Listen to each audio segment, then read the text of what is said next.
तो नमस्कार मित्रों, आज तारीख 16 जुलाई 2026 અને વાર થયો છે ગુરુવાર। તો આજના તાજા હવામાન સમાચાર ઉપર એક નજર કરીશું, જેમાં જાણીશું કે આજે મિત્રો કયા વિસ્તારોની અંદર વરસાદના ઝાપટા અથવા તો છાંટા નોંધાઈ શકે છે। આ સાથે મિત્રો ગુજરાતનું વાતાવરણ કેવું રહેવાનું છે, કયા વિસ્તારોની અંદર વાદળછાયું વાતાવરણ જોવા મળી શકે છે। આ સાથે બંગાળની ખાડીની અંદર એક સિસ્ટમ બની રહી છે, એ સિસ્ટમનો મિત્રો ગુજરાત પર શું લાભ થવાનો છે તેના વિશે પણ વાત કરીશું। તો હવામાન વિભાગની પણ આગાહી જાણીશું। તો વિડીયોને અંત સુધી જોતા રહેજો અને આવા જ હવામાન સમાચાર મેળવવા માટે અમારી યુટ્યુબ ચેનલને પણ સબસ્ક્રાઇબ કરી દેજો। મિત્રો, તમે જાણો છો કે ગુજરાતની અંદર અત્યારે હાલ વાદળછાયા વાતાવરણ વચ્ચે વરસાદના ઝાપટા જોવા મળી રહ્યા છે। ગઈકાલે મિત્રો રાત્રિ દરમિયાન મધ્ય ગુજરાત લાગુના વિસ્તારો છે કપડવંજ તેના આસપાસના ગામડાઓની અંદર પણ વરસાદના ઝાપટા જોવા મળ્યા છે। નડિયાદ લાગુના વિસ્તારોની અંદર પણ વરસાદના ઝાપટા છે એ જોવા મળ્યા છે। તો હવેથી ભારે વરસાદની શક્યતાઓ ક્યારે છે, આ સાથે કયા વિસ્તારોની અંદર કેટલા પ્રમાણમાં વરસાદ જોવા મળશે તેના ઉપર પણ એક નજર કરીશું।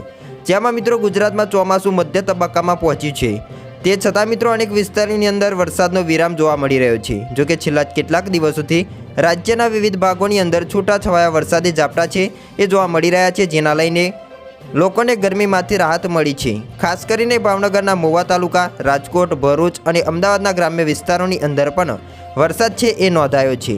લાંબા સમયથી વરસાદ ખેંચાતા ખેડૂતો ચિંતામાં મુકાયા છે, પરંતુ છૂટાછવાયો વરસાદ વરસતા આશાનું કિરણ બન્યું છે, કારણ કે વરસાદના અભાવે ખેતી પર સીધી અસર પડી શકે છે। લોકો હજુ પણ સારા વરસાદની અપેક્ષા રાખી રહ્યું છે અને આ ઝાપટાથી વાતાવરણમાં ઠંડક જોવા મળી રહી છે।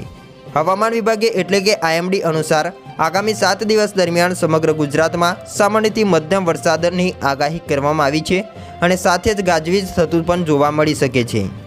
અમદાવાદમાં પણ છૂટાછવાયા વરસાદની આગાહી કરવામાં આવી છે અને ખાસ કરીને આજે પણ રથયાત્રાના દિવસે ભગવાન જગન્નાથનું મેઘરાજા સ્વાગત કરે તેવી સંભાવનાઓ છે। 17, 18 અને 19 જુલાઈના રોજ દક્ષિણ ગુજરાત અને તેને અડીને આવેલા ઉત્તર ગુજરાતના દરિયાકાંઠાના વિસ્તારોમાં ઝડપી પવન ફૂંકાવાનું પણ પૂર્વાનુમાન જાહેર કરવામાં આવ્યું છે। ધીમો પણ સતત વરસાદ થાય તેવું અનુમાન વ્યક્ત કર્યું છે। અમદાવાદની વાત કરીએ તો અમદાવાદમાં આગામી 7 દિવસ દરમિયાન સામાન્યથી મધ્યમ વરસાદની આગાહી હવામાન વિભાગે કરી છે। સમગ્ર ગુજરાતમાં પણ થંડરસ્ટોર્મ એક્ટિવિટી સાથે સામાન્યથી મધ્યમ વરસાદની આગાહી છે જે કરવામાં આવી છે। રાજ્યમાં હાલ low pressure system, upper air cyclonic circulation, western disturbance અને સક્રિય મોન્સૂન ટ્રફ જોવા મળી રહ્યો છે। હવામાનના પરિબળો સક્રિય હોવાથી વરસાદી માહોલ યથાવત રહેવાની સંભાવનાઓ વ્યક્ત કરી છે। હવામાન વિભાગે જણાવ્યું છે તે મુજબ આજે 16 જુલાઈના રોજ પણ અમદાવાદ જિલ્લાઓમાં થંડરસ્ટોર્મ એક્ટિવિટી સાથે સામાન્યથી મધ્યમ વરસાદની આગાહી છે।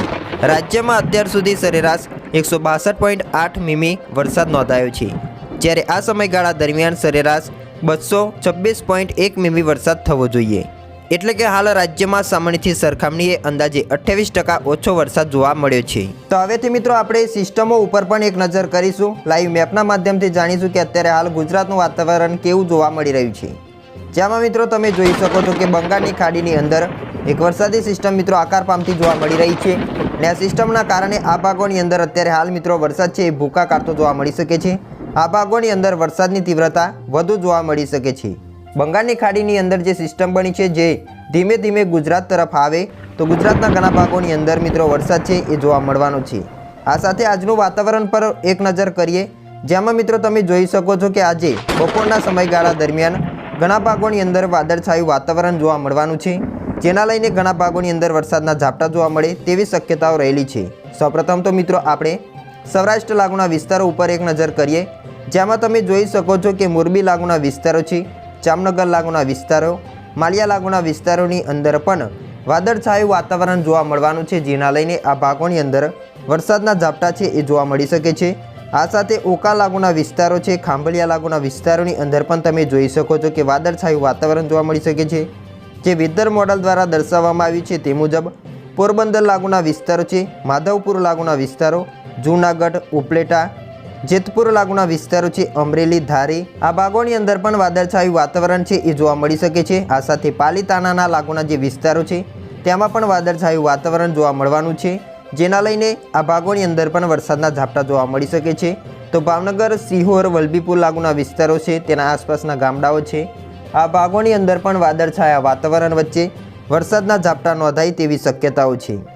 વધુમાં વિસ્તારો ઉપર એક નજર કરીએ તો પાલીતાણા છે, ગરિયાધર લાગુના વિસ્તારો છે, તળાજા અલગ લાગુના વિસ્તારો, આ ભાગોની અંદર પણ વાદળછાયા વાતાવરણ વચ્ચે મિત્રો વરસાદની શક્યતાઓ રહેલી છે, એટલે કે આ ભાગોની અંદર પણ સામાન્યથી મધ્યમ હળવા વરસાદના ઝાપટા જોવા મળે તેવી શક્યતાઓ વ્યક્ત કરવામાં આવી રહી છે. તમે જોઈ શકો છો કે દરિયાકાંઠાના જે વિસ્તારો છે, જેમાં મહુવા લાગુના વિસ્તારો છે, રાજુલા, ઉના લાગુના વિસ્તારો છે, ખાંભા, ધારી, વિસાવદર, આ ભાગોની અંદર પણ વાદળછાયા વાતાવરણ વચ્ચે વરસાદની શક્યતાઓ વ્યક્ત કરવામાં આવી રહી છે. હવેથી મિત્રો આપણે કચ્છ લાગુના વિસ્તારો ઉપર એક નજર કરીએ, જેમાં તમે જોઈ શકો છો કે ઘણા ભાગોની અંદર વાદળછાયું વાતાવરણ જોવા મળવાનું છે. માંડવી લાગુના વિસ્તારો છે, તેના આસપાસના વિસ્તારો, ખાડોલી લાગુના વિસ્તારો, નલિયા તેમજ ભુજ લાગુના વિસ્તારો છે, રાપર લાગુના વિસ્તારો છે, આ ભાગોની અંદર પણ વાદળછાયા વાતાવરણ વચ્ચે વરસાદના ઝાપટા જોવા મળે તેવી શક્યતાઓ છે. બાકી મિત્રો આજનું વાતાવરણ તમારા વિસ્તારોની અંદર કેવું છે એ પણ કોમેન્ટમાં જણાવજો, અને તમે અમારો હવામાન સમાચારનો વિડીયો કયા વિસ્તારોમાંથી જોઈ રહ્યા છો એ પણ કોમેન્ટમાં જણાવજો, અને વધુ વિગતો માટે અમારી યુટ્યુબ ચેનલને પણ સબસ્ક્રાઇબ કરી દેજો.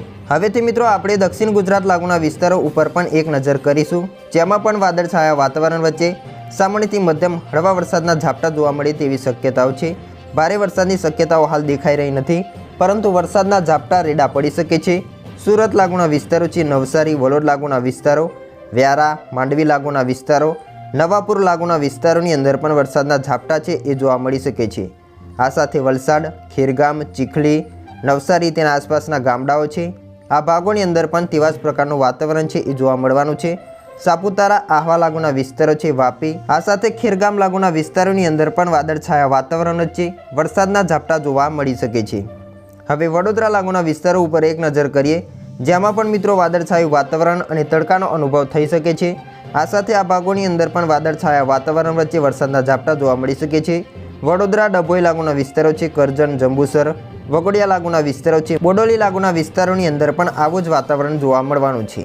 હવે મધ્ય ગુજરાત લાગુના વિસ્તારો ઉપર પણ એક નજર કરીશું, જેમાં મિત્રો તમે જોઈ શકો છો કે ઘણા ભાગોની અંદર મધ્ય ગુજરાત લાગુના જે વિસ્તારો છે તેમાં પણ વાદળછાયું વાતાવરણ છે એ જોવા મળવાનું છે, જેના લઈને આ ભાગોની અંદર વરસાદના ઝાપટા જોવા મળી શકે છે.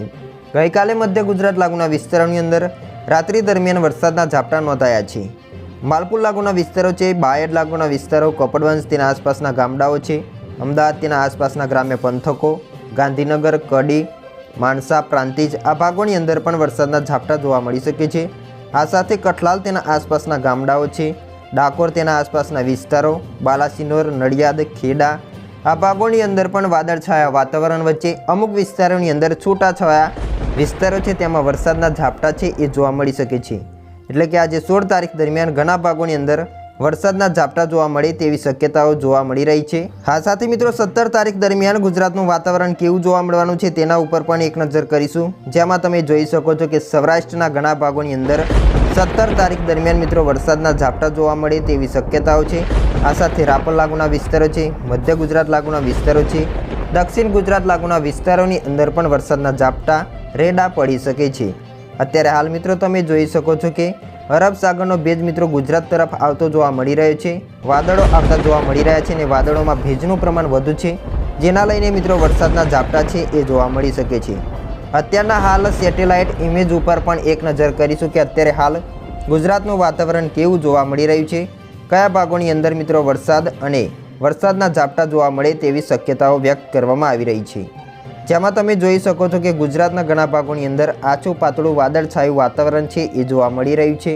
આ તમામ ભાગોની અંદર આછું પાતળું વાદળછાયું વાતાવરણ છે એ જોવા મળી રહ્યું છે, જેના લઈને આ ભાગોની અંદર વરસાદના ઝાપટા જોવા મળી શકે છે.